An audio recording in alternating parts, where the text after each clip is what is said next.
আলহামদুলিল্লাহ রাব্বিল আলামিন আর রহমানির রহিম মালিক ইয়াউমিদ্দিন ইয়্যাকা না'বুদু ওয়া ইয়্যাকা নাস্তাঈন ইহদিনাস সিরাতাল মুস্তাকিম সিরাতাল লাযিনা আন'আমতা আলাইহিম গায়রিল মাগদুবি আলাইহিম ওয়ালাদ-দাল্লিন। বিসমিল্লাহির রহমানির রহিম ওয়াল্লাহুল্লাযী লা ইলাহা ইল্লা হুয়া আলিমুল গায়বি ওয়াশ শাহাদাতি ওয়া রাহমানুর রহিম ওয়াল্লাহুল্লাযী লা ইলাহা ইল্লা হুয়াল মালিকুল কুদ্দুস সালামুল মুমিনুল মুহাইমিনুল আজিজুল জাব্বারুল মুতাকাব্বির সুবহানাল্লাহি আম্মা ইউশরিকুন ওয়াল্লাহুল খালিকুল বারউল মুসাওয়িরুল লাহুল আসমাউল হুসনা ইউসাহিবু সাব্বিহু লানা মাসওয়াল দুআ ওয়াল আজিজুল হাকীম। বিসমিল্লাহির রহমানির রহিম। নবী মোর পরশমণি, নবী মোরে সোনার খনি, নবী নামে জপে জিতন সেই তো দোজা আনের ধ্বনি। নবী মোর পরশমণি, নবী মোরে সোনার খনি, নবী নামে জপে জিতন সেই তো দোজা আনের ধ্বনি। নবী মোরে নূরে খোদা, তারতরে সকল পদা, আলমের কলবেতে তাঁরই নূরে রৌশনি।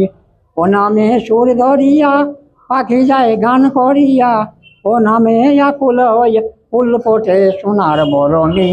নবী মোরে পরশমণি, নবী মোরে সোনার খনি, নবী নামে জপে জীজন সেই তো দোজা আনের ধ্বনি। চাঁদ সূরজ গ্রহ তারা সবই তাহার ইশারা, নইলে যে অন্ধকার এ ডুবিত এ ধরণী।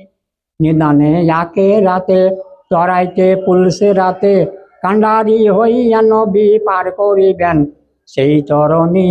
নবী মোরে পরশমণি, নবী মোরে সোনার খনি, নবী নামে জপে জীজন সেই তো দোজা আনের ধ্বনি। নবী মোর পরশমণি। আউযু বিল্লাহি মিনাশ শাইতানির রাজিম। বিসমিল্লাহির রহমানির রহিম। আমি যে এক কথা ছোট ভাইয়ের অনুরাধে বলছি। হ্যাঁ, আমরা যে মুসলমান, ইসলামের বায়াত, মুসলমানের সূচনা কোন জায়গায়? 570 খ্রিস্টাব্দে আরব শহরে মক্কা নগরে আমাদের নবীজি এসেছিলেন ইসলাম ধর্ম প্রচার করতে। উনি যখন ওখানে আরবে মক্কা শহরে এসেছিলেন, তখন 360 দেবতার ওই মক্কা শহরে পুজো হতো। উনি তখন এসে বললেন, তোমরা যা পূজা করছো মাটির পাবো, এরা কথা বলতে পারে না, আল্লাহ এক অদ্বিতীয়, আল্লাহ রসুলকে মানো। এবার কিছু কিছু লোক মানুষ মানলো আর কিছুগুলো মানলো না। এমন কয়েকজন বললো, ঠিক আছে আপনাকে আমরা মানতে পারি, আপনি যদি প্রকৃতি আল্লাহ রসুল হন তাহলে চাঁদকে দ্বিখণ্ডিত করেন, তাহলে আমরা মানব। এইবারে উনি একটা উঁচু জায়গায় গিয়ে চাঁদকে দ্বিখণ্ডিত করেছেন। এবার তারপর কিছু লোক মেরেছে, কিছু মানেনি। এটা হাদিস কোরআনে প্রমাণ আছে এবং বিজ্ঞানও স্বীকার করে যে হ্যাঁ, চাঁদ মাঝখান দিয়ে ফাটা আছে। তারপর এরকম ইসলাম প্রচার করতে করতে উনি বহুত আঘাত দুঃখ কষ্ট পেয়েছেন, তবু উনি কাউকে প্রতিঘাত করেননি। একবার দেখছেন উনি ইসলাম প্রচার করছেন, আরব শহরে সব শব্দ হয়ে গেল যে মোহাম্মদ এসছেন ইসলাম প্রচার করছে, মানুষকে মেরে ধরে প্রচার করছে। এই শুনে একটা বুড়ি, সে পোঁটলা পাঁটলি বেঁধে দেশ ছেড়ে ফারাকে চলে যাবে। তখন সেই বুড়ি যখন পথে হেঁটে যাচ্ছে, যেতে এখন নবী সাহেব ওই রাস্তায় দিয়ে যাচ্ছেন। উনি তখন বুড়িকে বলছেন যে, বুড়িমা আপনি কোথায় যাবেন? বললে, আমি দেশ ছেড়েই চলে যাচ্ছি। কেন? মোহাম্মদ এসছেন ইসলাম প্রচার করছে, তাই আমি এদের সাথে থাকবো না। নবীজি তখন কী করলেন, ওই পোঁটলা নিয়ে বললে, আপনি কতদূর যাবেন চলেন। বহুদূর চলে গেল, যে সেখানে পৌঁছে দিয়ে বলছেন যে, বাবা তুমি যে আমাকে এখানে পৌঁছে দিলে, তা তুমি কে বাবা? তোমার পরিচয় একটা একবার আমাকে বলো। উনি তখন বললেন, তুমি যার ভয়ে পালিয়ে যাচ্ছ, আমি সেই মোহাম্মদ। ওই মেয়ে ছেলে তখন নবীজির পায়ে ধরে ইসলাম ধর্ম গ্রহণ করে মুড়ি ধুয়ে আবার দেশে ফিরে আসে। এরকম অনেক নজির আরও আছে নবীজির। একবার উনি রাস্তা দিয়ে যাচ্ছেন, যেতে যেতে দেখা গেল যে একটা হরিণ একটা গাছের ভালো করে দড়ি দিয়ে বাঁধা আছে। উনি গেলেন, হরিণ তখন ওনাকে দেখে কান্নাকাটি করছেন যে, বাবা আমাকে ছেড়ে দিয়ে আমি একটু বাড়ি যাব, আমার দুটো বাচ্চা আছে, তাদের দুধ দিয়ে এসে আমি আবার আপনার কাছে এখান থাকবো, আপনি যদি একটু জামিন হন। উনি তখন কী করলেন, হরিণদুরকে ছেড়ে দিলেন হরিণটাকে, দিয়ে গাছের গোড়া দাঁড়িয়ে রাখলেন। কিছুক্ষণ দেখা গেল 6 জন ব্যাধ ওখানে এসে হাজির হলো, তারা শিকার করতে গিয়েছে। ওই ব্যাধ 6 জনই মানে হরিণটাকে বেঁধে আবার অন্য শিকারে গিয়েছে। তা বলে আমাদের শিকার আপনি ছাড়লেন কেন, এই বলি ওনাকে তীর দিয়ে মারতে গেল। উনি বলে আপনারা দাঁড়ান, এখানে হরিণ ফিরে আসবে, তাই করে আসে, যে ছাড়া দিয়ে চলে গিয়েছে সে হরিণ এখানে আর আসবে, সে দেখবে আবার গিয়ে আমাকে মেরিয়ে শেষ করে দেবে। এইবার ওনারা 6 ব্যাধি নবীজিকে তীর মারলেন, কিন্তু সে তীরগুলো এ ধারা দিয়ে চলে গেল, নবীজির এক গায়ে স্পর্শই করেনি। তারপরে কিছুক্ষণ বাদ দিয়ে সেই হরিণ তখন তার বাচ্চাকে বললো, তোমরা শেষবারের মতো দুগ্ধ পান করে নাও, কেন আমি নবীজিকে জামিন করে এসেছি, আমি চলে যাব। তো ওরা তখন বললো, না আপনার দুধ আমরা পান করবো না, ও দুধ আমাদের হারাম হবে। আপনি নবীজিকে জামিন করে এসছেন, তাহলে ওনার কাছে ব্যাধরা মারবে। এই বলি 3টে হরিণ দড়িয়ে নবীজির কাছে গেল। ব্যাধরা দেখে তো আশ্চর্য হয়ে গেল, তো ইনি তো সামান্য নয়।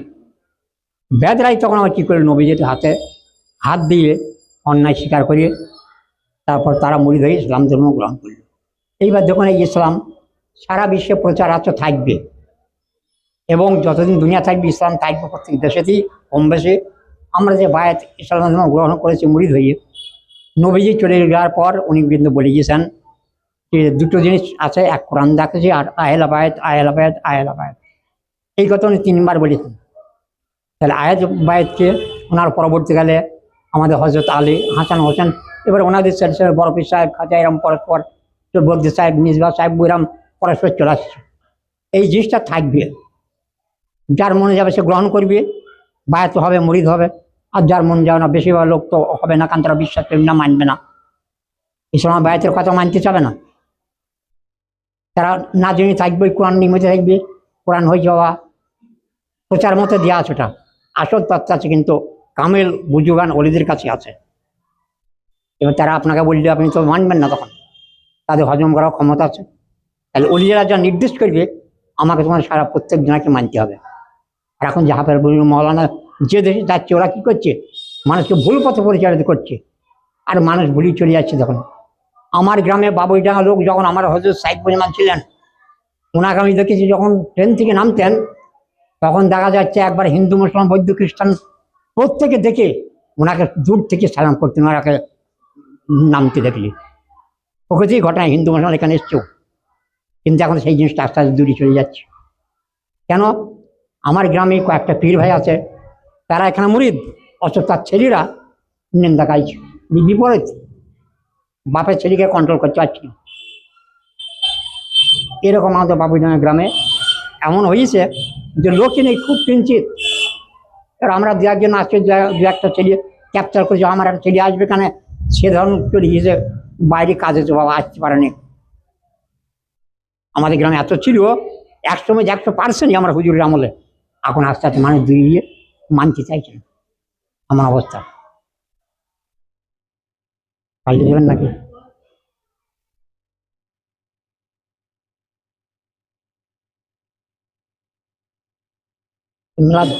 একটু দৌড়ে পড়ে নেন।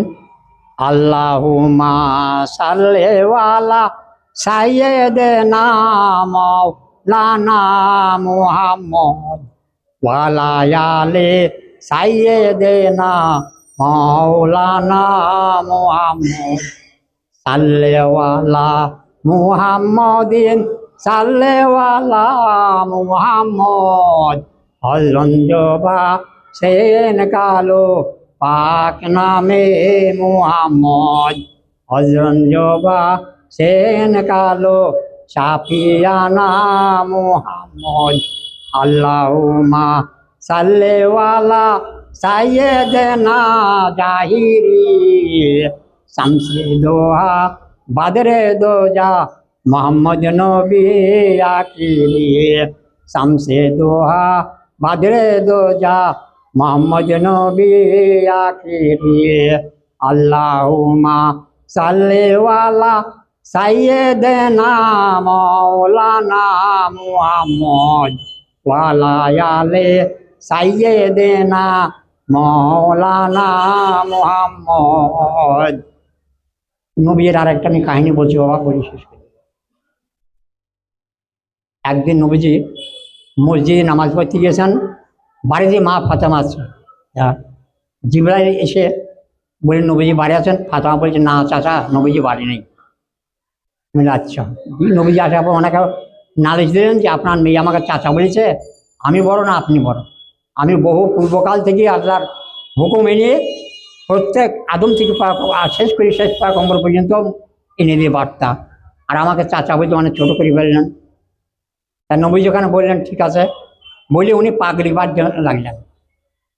উনি যখন পাগড়ি বাঁধতে লাগলেন, উনি যখন বললেন যেখান থেকে খবর আপনি আনেন সেখানে গিয়ে যান, আমি হুকুম দিচ্ছি দরজা পর্দা খুলে যাবে, পর্দা কি আছে দেখে আসেন। ইনি দেখেন সেখানে গেলেন, যাক নবীজি কিছু বলেছেন, পর্দা খুলে গিয়ে দেখছেন ওখানেও নবীজি কিন্তু পর্দা মারছে, পাগড়ি বাঁধছেন ওখানে। ইনি তখন ধাঁধা বই ফের নবীজি কাজ চলেছেন, দেখছে হ্যাঁ এখানেও পাগড়ি বাঁধছে। তা নবীজি বললেন বুঝলেন? বলে হ্যাঁ আমি বুঝলাম যে কে আহম্মদ চেনা কিন্তু বড় শক্ত আছে। তা উনি বললেন আপনি দেখেছেন যে পূর্বাকাশে একটা তারা উঠতো কত বছর আগে? বললেন হ্যাঁ 70,000 উঠতে দেখেছি, 70,000 ডুবতে দেখেছি। এই বলে যাক উনি স্বীকার করে নিলেন। পরে এটার কাহিনী বলছে কোরআন শরীফে একটা আয়াতে বলছে, সেটা আনপালে 17 আয়াত আছে, ও আমার রামায় তো এজ রামায় তো বলা কেন্নাল্লাহ রামা। তার অর্থ হচ্ছে যে নবীজি যে কাফেরদের পাথর মেরেছেন বা বাড়ি নিক্ষেপ করেছেন, ওটা নবীজি মারেনি, স্বয়ং আল্লাহ মেরেছেন। তাহলে আপনারাও বুঝে নেন এবার যে কী আছে ঘটনা। তা সেই আর একটা আছে সূরা নেশায়, ওটা বলছে যে রসুলদের মধ্যে কাউকে পার্থক্য করিবেন না। আর এখন আমি যদি বলি পাড়া গায়ে বলবে ও ভুল চাল বলছে, মানবে না, কিন্তু কোরআনেরই কথাটা। নবীজির যে আহেরে বাহেতে নায়েবে রসুল যাদের করেছেন ওনার পরস্পর ধাপ আছে, মানবে না তারা, তাদের অন্যরকম মন। কিন্তু প্রকৃতি ঘটনা সত্য কোরআনেরই কথা এগুলো। এই বাবা আরো আছে, আমি বাবা আমার শরীর খারাপ তো এবার একটু কিয়াম করে দিই। ইয়া নবী সালামু আলাইকা, ইয়া রাসূল সালামু আলাইকা, ইয়া হাবিব সালামু আলাইকা, সাল্লাল্লাহু আলাইকা ইয়া রাসূলুল্লাহ, ইয়া হাবিবাল্লাহ। নবীজি নূরে আলা নূর, তিনি সমস্ত নবীদের হুজুর, ক্ষমতা তাহার অনেক বহু দূর, সালাম জানায় আসমানেরি হুর, ইয়া নবী সালামু আলাইকা, ইয়া রাসূল সালামু আলাইকা, ইয়া হাবিব সালামু আলাইকা, সাল্লাল্লাহু ইয়া রাসূলুল্লাহ, ইয়া নবী আল্লাহ। জিবরাইল ডাকেন বারে বার, খুলে দাও আসমানের দোয়ার, এসেছেন নবীদের সরদার, করিতে আল্লাহ রোদেদার। ইয়া নবী সালামু আলাইকা, ইয়া রাসূল সালামু আলাইকা, ইয়া হাবিব সালামু আলাইকা, সাল্লাল্লাহু আলাইকা। আপনি দোয়া করছেন এবার, দোয়া করছেন।